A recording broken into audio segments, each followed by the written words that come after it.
A whole world that has never seen the sun, but still teems with light and life. The world of Eternis is a vast, diverse world, but it is not a planet. It is a space station, blurring the line between mechanic and organic. From the old city streets of Aeon, the first city, to the streets of Eter, full of automatons and helper bots, all the way down to the overcrowded stem and the uncharted wilds that no one ever returns from if they venture too far. Eternis, the name coming from eternity flowers, is broken up into three major parts: the petals, the leaves, and the stem. The three sister cities, Aeon, Eter, and Amarantine, are the top petals, closest to the core, where the majority of the population lives. Aeon, the oldest city in Eternis, and where most of the prominent noble families live. Many of them claim lineage back to the founder, or the first council, and the city cites the founder's tomb and temple. Because of this, it is the site of many religious pilgrimages, although the actual tomb is not open to the public. The governmental buildings and nobles are in the upper city, while the working class are in the lower levels. The city values tradition and preserving culture. As the population quickly grew, people expanded into the other petals, and the sister cities of Eter and Amarantine were born.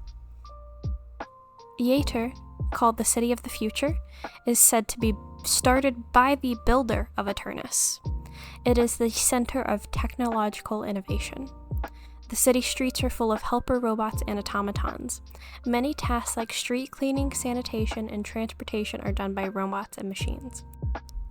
The city itself values function and efficiency over form and aesthetic, and as such, they have a test you must pass specific to each career, including government official or a member of the Coalition of Science, though of course families who can pay for the best schooling may have the advantage. Amarantine, the youngest of the sister cities, is often called the Beautiful City. Ask a resident and they will say the city was designed and started by the architect themselves, and is still being built meticulously according to their plans eons later. Each building is extremely detailed, beautiful sculptures, all with specific function. If you are an aspiring artist or poet, Amarantine is the place to be. Schools of the arts are very popular and competitive, though the most coveted is the guild, responsible for interpreting the ancient notes of the architect and oversee city expansion and construction projects. The city is also the one with the highest tourism and immigration, as many seek to move there for the opportunities an expanding city brings. Things like plants and vegetation are rare in the cities. The few plants are carefully maintained. Most are in private gardens in the upper city of Aeon or in the Amarantine Botanical Gardens.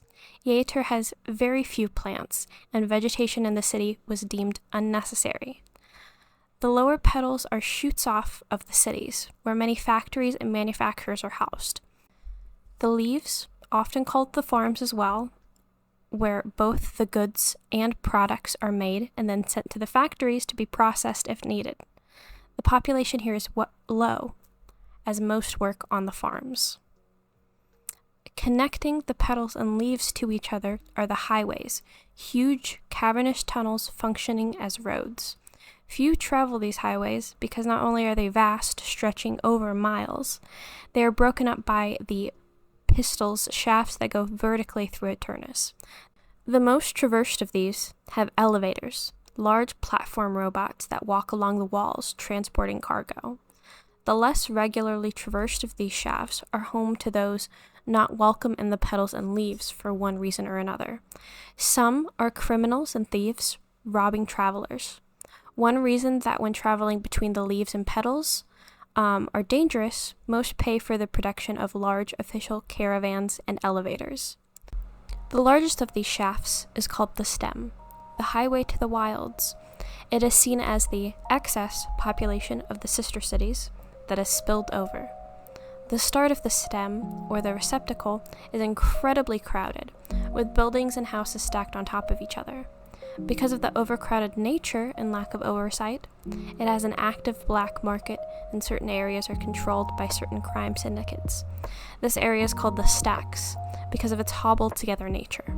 The people living in it call it a bunch of boxes stacked on top of each other. not much is done about the criminal activity as it borders the wilds. As you go down the stem, it becomes less and less populated, and more wild.